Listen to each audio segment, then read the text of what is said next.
Hi, my name's Elliot. My name's Bart.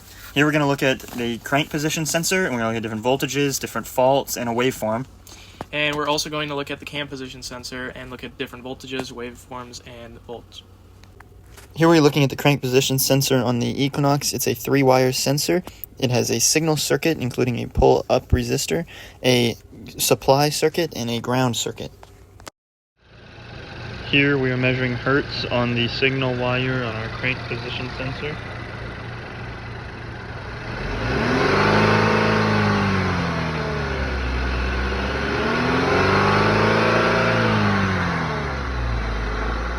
Here we can watch the crank position sensor measuring engine speed.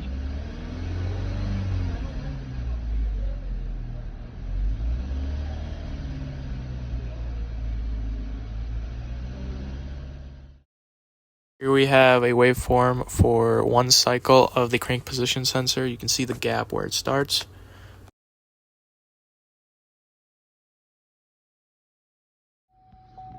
Here we have the crank position sensor unplugged.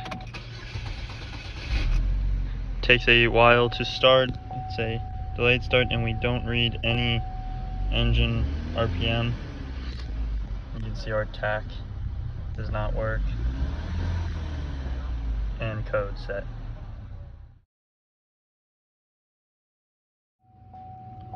Now we're going to run a crankshaft position variation learn.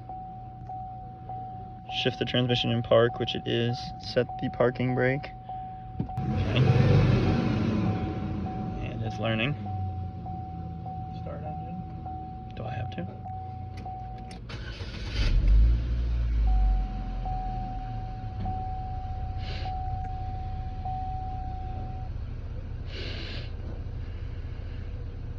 It's checking different parameters.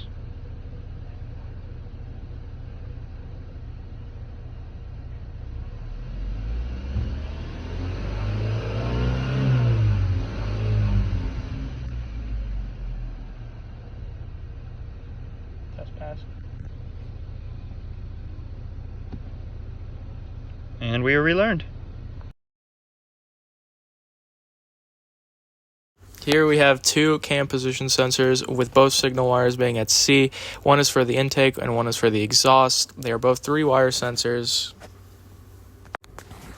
Here we can see the waveform of the camshaft position sensor. You can see the missing tooth gap as each cycle passes.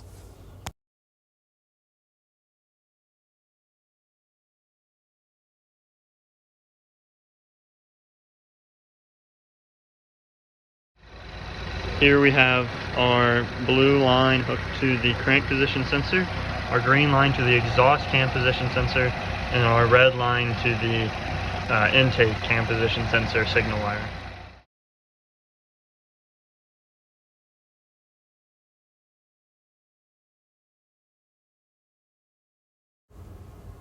Here you can see how the crank position sensor and the cam position sensors make a full cycle and know each location in the engine.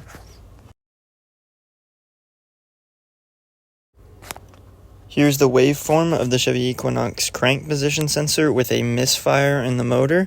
As you can see, the amplitude is very wavy and changes around a lot as it's sensing the misfire.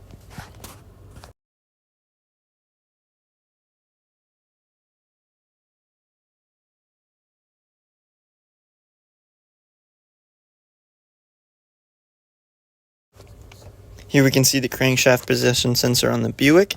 You can see it's a Hall effect sensor. It's a 4-wire sensor. It includes a 18 times signal circuit, meaning that the reluctor wheel measures 18 times, and a 3-time circuit, meaning that the reluctor wheel has 3 spots to measure. Here we'll be testing pin B, which is the 18-time signal, and pin A, which is the 3-time signal.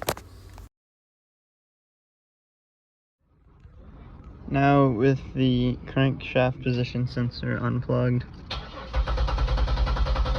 we have a no start condition and we are reading 0 RPM on the crank. Here is the camshaft position sensor on the Buick. It's a 3-wire Hall effect sensor. including a signal circuit at pin A, a ground circuit at pin B, and a voltage supply at pin C. Here we can see the on and off cycles of the cam position sensor on the waveform.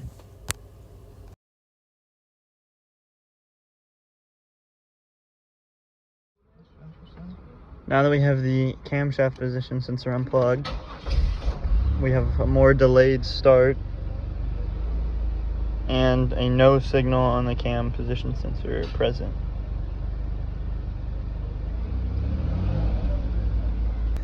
Here we can see scan tool data on the Buick. We can see the camshaft sensor present, yes, and then we can watch the 18 times crankshaft circuit and the 3 times circuit. They do something pretty interesting. We give it RPM. The 3 times crank sensor will sense higher over about 1600 RPM, where the 18 times crank sensor will stop. You can see it a little better here.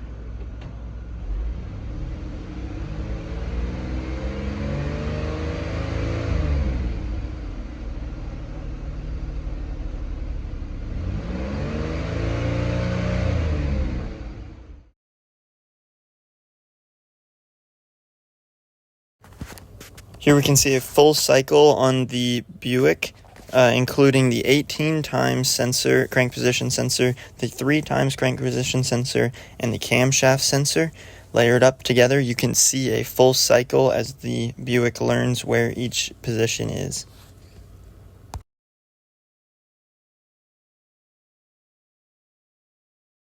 Here we have the cam and the crank sensor. They are both pull-up sensors.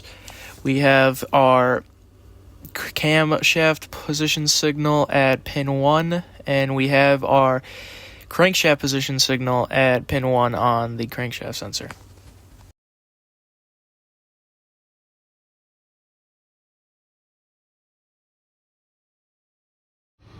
Here we have the green hooked to our cam sensor and our red hooked to our crank position sensor.